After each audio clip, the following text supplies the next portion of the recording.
Welcome to the Bowel Chronicles, where we dive deep into the world of bowel health. I'm your host, Nikki Kilpatrick, and on this podcast we have raw and candid conversations with individuals facing various bowel conditions and illnesses. Through personal stories and shared experiences, we illuminate resilience and courage in the face of adversity. Be reminded that each story is personal and unique. These conversations are not to be taken as medical advice or to replace guidance from a doctor or healthcare provider. Our aim is to inspire and empower through these amazing stories, amplifying voices often unheard. So join us as we embark on this journey together. Sit back, listen, and be inspired. Enjoy the episode.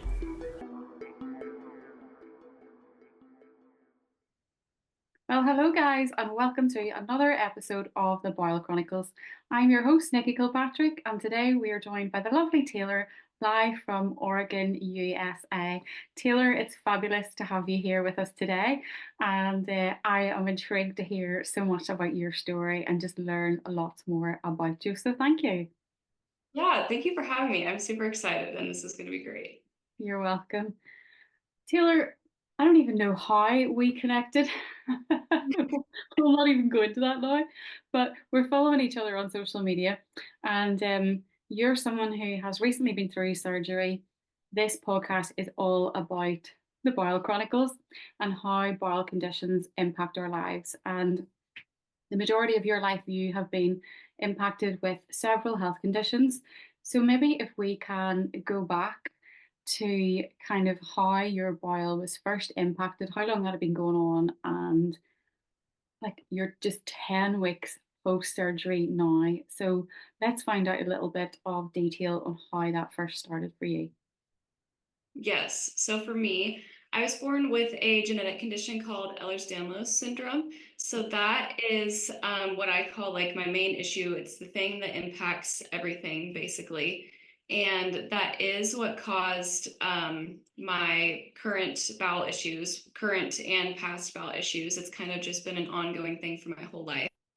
But I have memories as far back as I can remember to always having bowel constipation, stomach pain.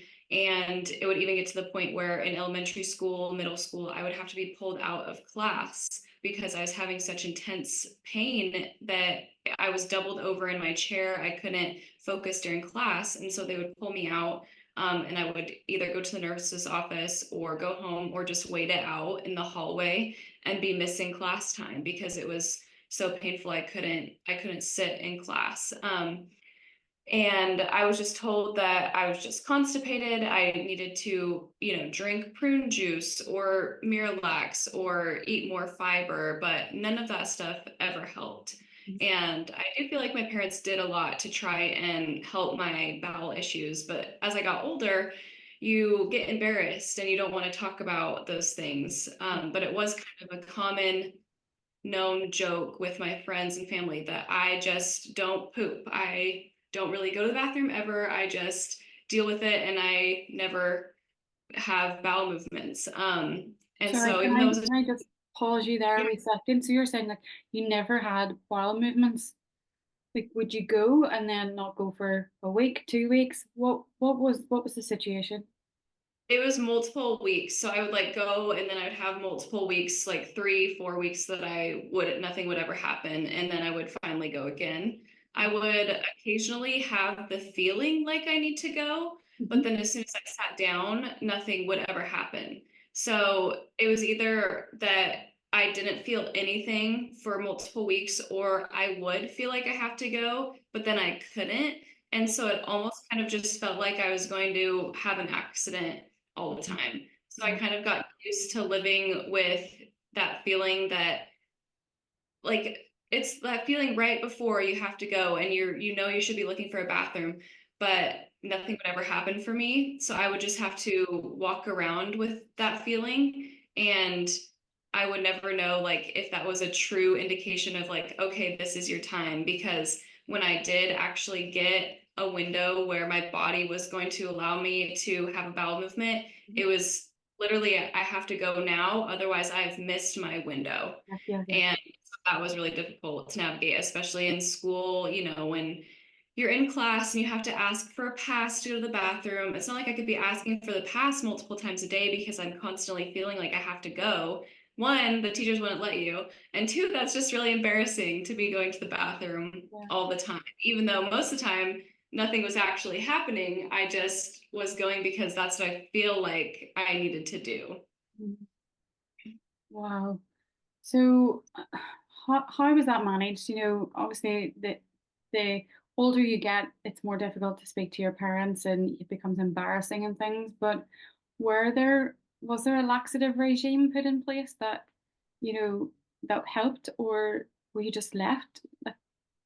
I was basically just left to deal with it. I was just told that I'm just a constipated person, and they did put me on laxatives. I did try eventually like all of the different like prescription, not really laxative medicines, but like motility medicines like Yes. Linzess and Montegrity, I think is how you say it, everything like that. Yeah. Um, but those never really helped or did anything or affected my bowel movements. And I eventually was taking so many laxatives that they were like, your body can become dependent on laxatives, Mhm. basically. Um, and so I would have to take them and then take a break, but nothing really ever changed when I was taking them. The only time that I could ever count on having a bowel movement is when I was on my period, because I don't know if it's the hormones or the cramps, but a lot of people can relate to having, the period poops. Yeah. And for me, that just looked like I would finally have a bowel movement. For other people, that might Okay. be a little bit different for them. But I also had really irregular periods because I have endometriosis. So that wasn't always a monthly guaranteed thing for Mhm. me. So it was a really hard back and forth of hoping that I get my period so that I can have a bowel movement, but also Yeah. hoping that I don't because it's so incredibly painful. Yeah. So I just basically had to deal with it up until college. And then when I moved to Oregon, I got some better access to better health care. And I finally had doctors that cared enough to start looking into this. So my journey to my ileostomy was quite long, but once I actually saw a doctor that cared enough to treat me or look into it, that journey was really short because my GI referred me to a colorectal surgeon, and she ran a bunch of the motility tests and to test my pelvic floor and all of that. And my first consult with her, we didn't have all the tests back yet, but she told me and warned me in that appointment that it looks like I'd be needing an ileostomy.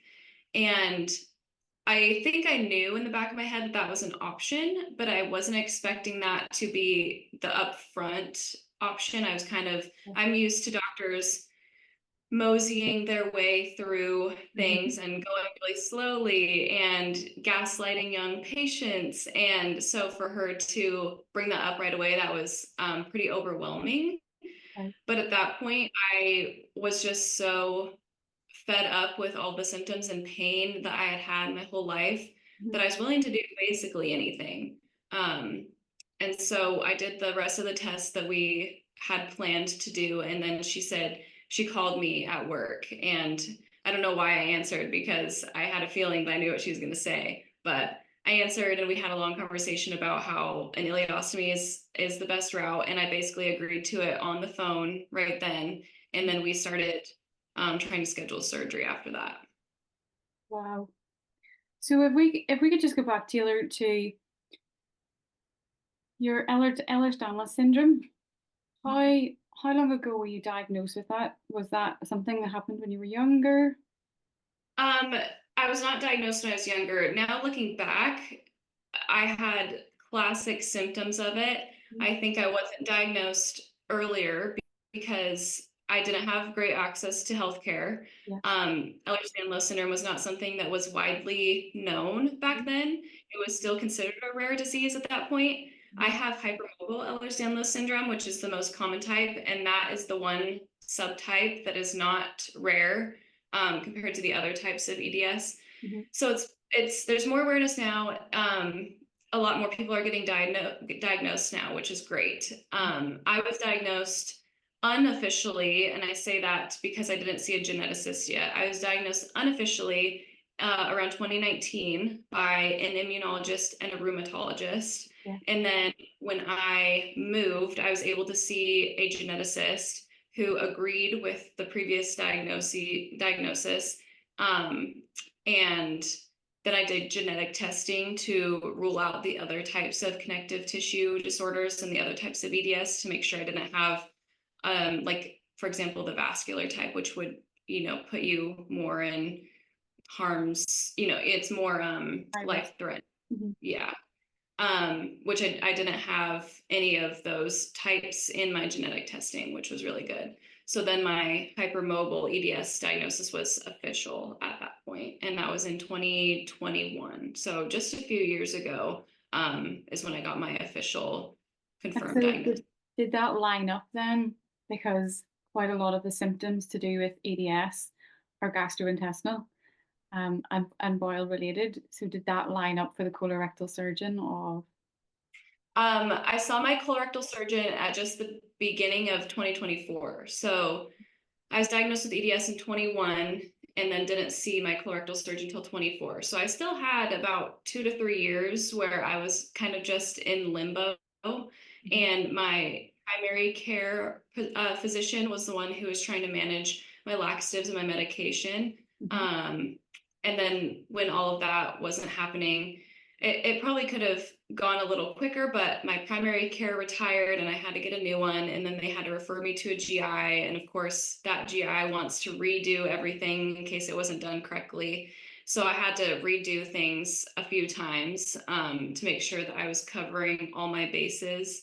And I was fine with that because I didn't want to go into something like an ileostomy surgery without trying everything else first and without all of the information. Mhm. So I I wanted all of the tests and I wanted to try all the medications to make sure that I was truly making the right decision. Okay. And so 10 weeks ago then you were booked in for a permanent? Yes, so I have a And permanent ileostomy. okay. Do you want to just explain for our audience and listeners? I explained this weekend recount. I'll let you have the joy of explaining it, just in case someone is listening today and they have no idea what an ileostomy is. You can tell them. Yes, yes. So because my large bowel is the part that's impacted the most, I have an ostomy, which is like a stoma that comes, it's a hole to the inside of your body where my stool comes out of, and it is at the end of my small intestine. So when I eat, it goes into my mouth, esophagus, stomach, through my small intestine, and comes out the end of my small intestine. And we're bypassing my large intestine completely because that's the area with the problems. So that's the ileostomy part. It's at the end of the ileum, and mine is considered permanent for a few reasons. It's permanent because my surgeon said that we'll never be able to reverse it. If she were to try and reverse it, the part where she would reconnect my small intestine to my large intestine, or if she tried to do a J pouch, because my issues with constipation, pelvic floor problems, and prolapse, there's just a high likelihood that it would fail. And the failing in that way looks like the connection where she sewed them together would come apart. And Mhm. then I would be leaking like intestinal Mhm. contents into my body, which would not be good. Yeah. So she had told me before surgery that this will not be reversible. So I had to be really sure going into it that I was okay with it being permanent. The other part that makes it a little bit more permanent is the type of stoma that I have. So I have an end stoma. Mhm. So she took my small intestine and she completely chopped it in half from my large intestine, and that end came up, and I just have one opening. That's in comparison to a loop ileostomy where they connect both ends of your small intestine. So it's considered a little bit easier to reverse if you were wanting to in the situation. And we didn't do that one because we obviously knew that I wasn't going to be reversing mine. So I do still have my large intestine. I was too scared to commit to the total colectomy and the ileostomy in the same surgery. Yeah. Looking back, I do kind of wish that I had, because that would, I guess, reduce the amount of surgeries that I'm having. Mhm. But I'm glad that mentally for my sake at the time, I didn't do that since it was such a fast process. Mhm. But I do have plans to go get a total colectomy, hopefully in the next year, and take out my colon and preserve my rectum, because your colon still secretes mucus and you still have to pass that mucus Mhm. out the normal way that people would. And that still causes a lot of pain for me. So I think if it didn't, then I would keep my colon because it's not causing me problems, but it is causing me problems. So I do want to take that out. Yeah, yeah. And it's amazing. It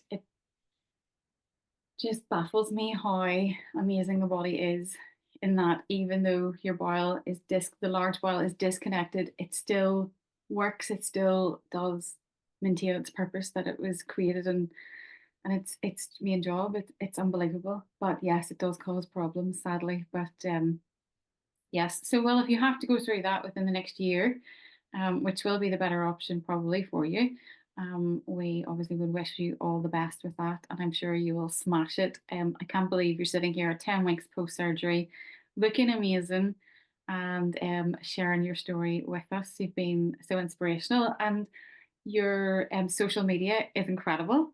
I love it that you're just so vulnerable and you're just a big shine of light on your social media, which is really refreshing to see out there. And I know our kind of bile community, where people are sharing their story, is the majority of people are like that, which is really helpful, especially for those people who, well, we were once those people and we I was, just, benefited. I was one of those people. I was searching for people in accounts who had similar experiences, and it's not as common to get an ostomy for the same reasons that I did. Most people are getting them for Crohn's, IBD, ulcerative colitis, and so it was really hard to find people who were in not the exact same boat as me because everyone is a little bit different in some way, but a similar situation. And all of the ostomy experiences and hearing from everybody has been great because you're once you have the ostomy, a lot of the experiences are very, very similar. Yeah, But having to find people who went through the same thought process as me and had to make the decision to get the ostomy for these reasons, it was pretty hard to find people like that. yeah, So that's like something that I want to talk about a lot in case there's other people. And I have gotten so many messages since saying, I'm in the same boat. They brought this up to me as a possible option, but I haven't seen anybody talk about it. So yeah, I think that it's more common, and I think that more doctors are realizing that this is a viable treatment option, yes, but a lot of able-bodied people view ostomies as a worst case scenario or the end of the world or whatever exactly. that connotation is. You hear a lot of that of an ostomy will take away your quality of life when in fact the majority of people are like, I don't have a quality of life. This will give me my life back, and you know it. You really do. I think Yep. the people that I've connected with who have Ehlers seem to be the majority of them are in the States and in the UK. Well, certainly in Northern Ireland, in the UK, we there's no diagnosis of Ehlers-Danlos syndrome here. You have to go to mainland UK for it, and it doesn't really seem to be a big thing at all. Yeah, so the people I've connected with are in the States, in the Netherlands as well, and I can just see all the little things that add up, all these little similarities that are the same. That it definitely the symptoms and the way it pans out are all bile related. It has a major knock-on effect on your digestive system, definitely.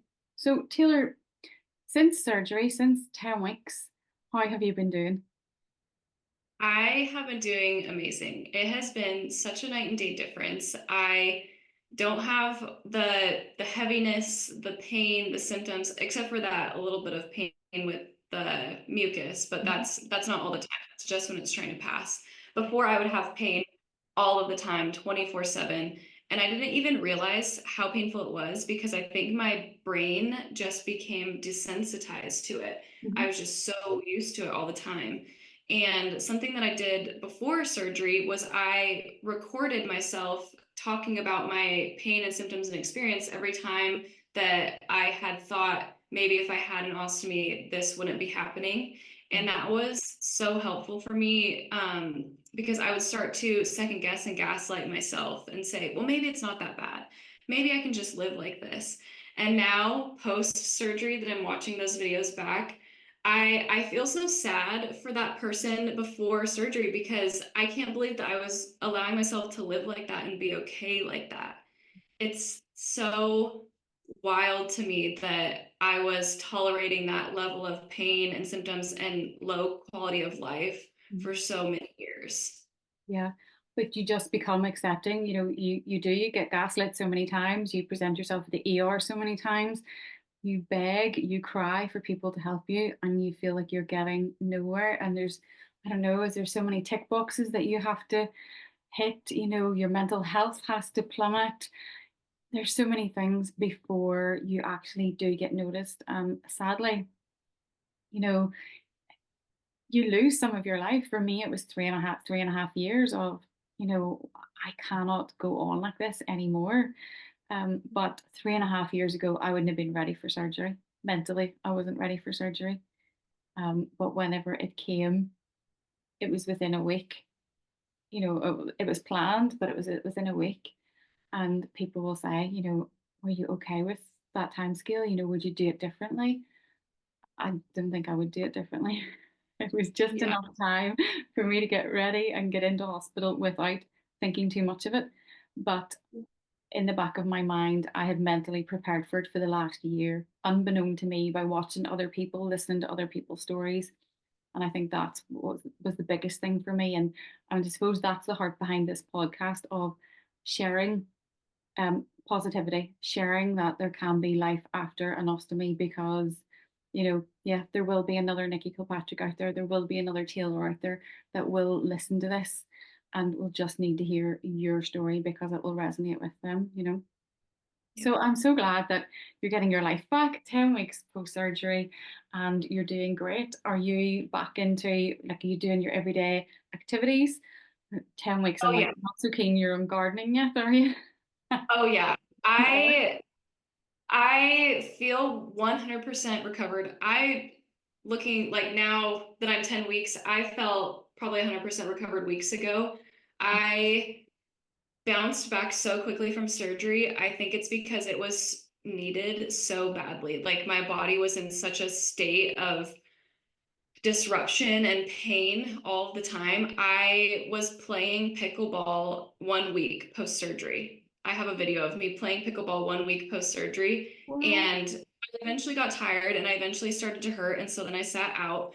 But just like moving my body, it was my sister came to visit 2 weeks post surgery and we went out dancing 2 nights in a row until 2 a.m. Like it hurt, yes, and I was very tired and my body paid for it later, but it was nothing compared to what I was experiencing beforehand. And it's kind of crazy to think that that's how good I was doing post surgery, how bad it was before surgery. So Yeah. I had a lot of people commenting like, wow, you're kind of weirdly okay after surgery. And I'm like, I trust me, I still am in a very acute stage of healing, but Yeah. that just proves how badly I needed this. If I am doing so much better afterwards than before, which is amazing. I would way rather have that than the opposite. Yeah.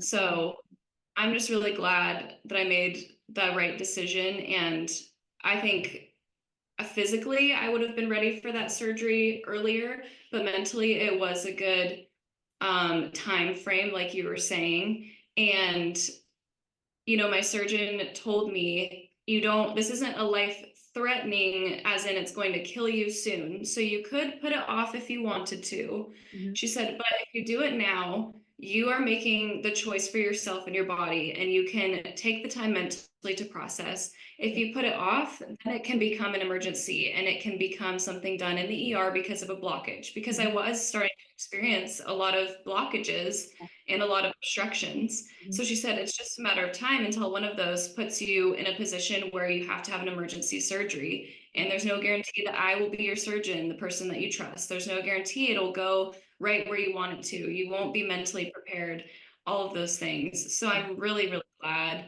that I ended up electively choosing to plan it and do it then than waiting for it to get worse. Because one, I was suffering, but two, I got to prepare myself and really go into it knowing that I was making the right decision rather than being scared and not knowing what's going on in an emergency situation. Yeah. So how are you dealing with the ostomy? This is a change of appearance for your body. It's new, it's permanent. You're wearing a stoma bag, you're wearing, I don't know, what type of clothes do you wear? Does it impact your everyday life? Does it impact your head when you're thinking about your body image? You're married. How does it pan out in your relationship? Let's talk a little bit about that if you want. Just tell me no Yes. and we'll move on. Yeah. So I think mentally it was really hard the first few weeks because just getting used to the ostomy. I was used to not dealing with poop for weeks and weeks and weeks. And now all of a sudden I'm having to deal with it multiple times a day. Mhm. That was hard for me. I have a lot of contamination, OCD type issues. And Okay. so it's like an exposure therapy for me because you have to empty your bag, you have to change your bag, all of those things. Um, that was hard mentally. And then the body image part, I was, freshly from surgery, getting used to seeing the bag on me and being bloated from the surgery, Mm. having to wear the clear bags and look at my output a lot was really hard for me. So once I was able to switch to opaque bags and then I could wear covers on them, that was a lot better for my mental health. Um, but then after that initial realization and impact mentally, I started doing a lot better. I felt good enough to wear my regular clothes again. I mean, it's summertime, so I wear a lot of tank tops, obviously. I wear shorts and a lot of crop tops. So I knew that I wasn't going to be a person to try and hide my bag. That's just not who I am, and that would be very hypocritical of what I talk about on my platform. Because on my platform, I talk about being proud of your disabled body and your medical devices are a part of you. They're not something to be ashamed of. So I'm not one to intentionally hide my bag. Mhm. Um, but I do find that wearing ostomy covers has not only encouraged my confidence, but it's also inspired my style, like my clothing style, a little bit more because it's something fun that you get to try and match with your outfit or pick out cute patterns. I can make my own. So I get to pick out cute patterns that I like and just have fun with it and play with my fashion and my style. So I would actually say that my self-confidence has gone up and increased since my surgery, which is very weird. If you're not someone used to ostomies, you would think that my confidence would go down, but it's very the opposite. And that is something that I was worried about beforehand and that I had a lot of conversations with my husband about is his perception of me and his idea of me and attraction. And I don't know why I was so worried because I know my husband and I know that that's not something that would ever even cross his mind. Yeah. But I think it was a projection of my own fears for my own perception of myself. Mhm. And so we had a lot of conversations about it, and he had to reassure me a lot that having an ostomy bag would not change his attraction to me. It would not change how much he loves me. It would not change our intimate relationship at all. And I was almost surprised at how much I needed that reassurance because I do consider myself a pretty confident and self-assured person. Yeah. But when it's with your partner who you are the most vulnerable with, it's interesting what feelings and emotions were coming out that I really needed to talk through.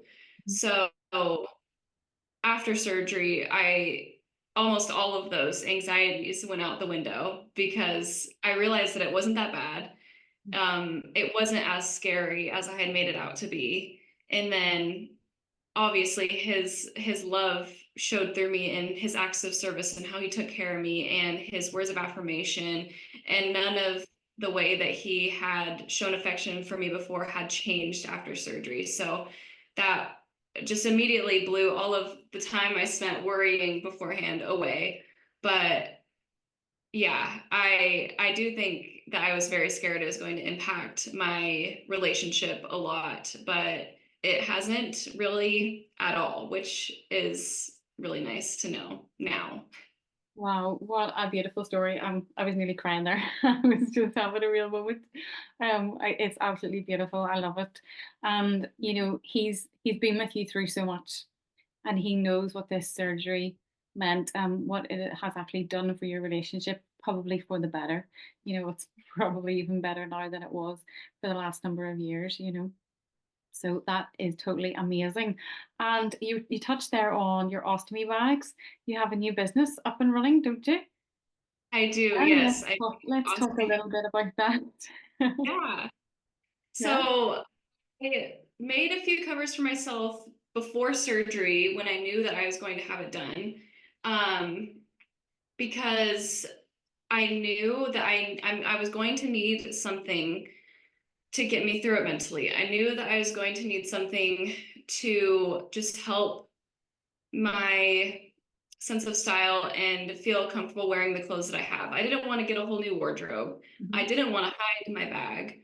So I knew I needed to do something to just make it a little bit more tolerable to wear it. And so I think the very first one that I made, I bought like a pair of or some bed sheets and they came in a little bag that had the same print on it. And so I had just enough fabric from that little bag.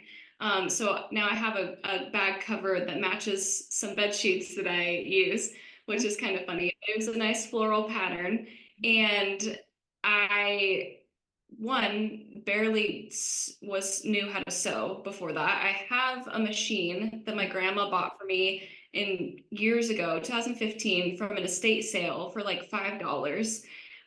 She still works great, but that was, what I was working with. And I really had to use a lot of trial and error to figure out how much seam allowance. And then I found out that there was different sized bags, and I had no idea what size bag I was going to have.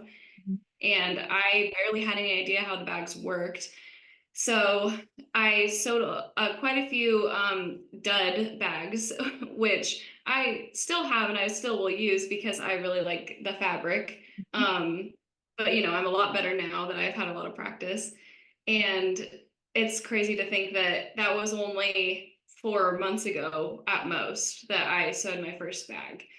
So then I decided that if I can make them for myself, then why not make them for other people? Mhm. Because there's very few ostomy bag cover options out there. There's a few on Etsy. There's Ostomy Fashion, which is amazing, and she was a huge inspiration to my covers and why I wanted to make them. But other than that, there's not very many options for that. So I wanted to just be one more option that people can have. And something that I really loved was I was finding all of my fabric secondhand, like either in thrift stores or different ways. And I thought that was a really great parallel to being an ostomy is a lot of people, and I will say this too, that ostomy bags save lives. Your ostomy bag saves your life. It gives you a second chance at a quality of life. And I thought that was an interesting parallel to these fabrics that I was finding because they were being tossed away or they're looking for a second chance at life and being made into a new cover for an ostomy bag. I just thought that was really almost poetic in a way. So something that I prioritize with the covers is sustainability and finding, second loved fabrics to make the ostomy covers out of. And then it also adds this level of uniqueness to each bag because that means that there's only a handful of them that are made and they won't ever be available again because I won't ever find that fabric again. So I think those are some things that I really love about making the bags for other people and that I really value for my covers. Amazing, absolutely amazing. So tell us, you have an Instagram page for your business. What is the Instagram page? It is at Omi Bags Official. Omi is spelled Omy. so at Omi Bags Official. And my Etsy is Omi number two bags. And when I was trying to come up with what I was going to call the bags, the bag covers, my sister, she's a social media marketing specialist. So she was helping me come up with them. She came up with the Omi part, and I came up with the number two bags. And I thought that was a fun play on words because obviously your bag, you go number two in it, but also number two because they're secondhand and they're being given a second life. So I just thought that was a fun play, and I just had so much fun with the whole branding and everything that goes into making the business, which it's a small business and it's just starting, but even though it's small and I just still have so much fun with it, and I'm not doing it to, make a bunch of money or mass produce all these bags. I sew all of them myself by hand. So you know that a lot of love and work goes into them, and that's just really what I want, is to connect with other ostomates and be able to provide like the same comfort that the bags provided me when I was going through it. I love that. What a little blessing you are. So I will tag your business Instagram page as well in the show notes. So for anyone that is listening, I will tag Taylor's own account. Go follow her, like, subscribe, do all that. Stalk her, connect with her, ask her any more questions that we haven't covered here today, and go give her business page a follow. Check her out on Etsy and do place a little order. I'm going to have a look myself. So Taylor, before we wrap up today, if there was one little piece of information, one little golden nugget that you could leave with our audience today, what would it be? My little piece of advice, I think, because this is the Bowel Chronicles, a lot of people are going to hear this advice the second it comes out of my mouth and be like, wait a second. But my piece of advice is to trust your gut. Mhm. And that's not something that comes very easily or very naturally to people with these bowel issues that we're talking about. But I think deep down, you can't, it's hard to sometimes physically trust your gut, especially if you're dealing with IBD. Mhm. But the metaphor of trust your gut, I think we all really do have that intuition deep down that we should believe is a part of us and is trying to guide us in the right direction. And that shone through a lot for me going through the ostomy decision to get it or to not get it. I trusted my gut to go ahead and take the leap and get it, and it has brought me so far, and it's connected me with so many people and brought me to a place that I never thought that I would be. And so I think it's such an ironic little phrase, especially when telling it to people with gut and bowel problems. But I think the metaphorical side of it is so true, and you know your body best and you know what you need, and you should trust your intuition and do what you think is best for you and your body.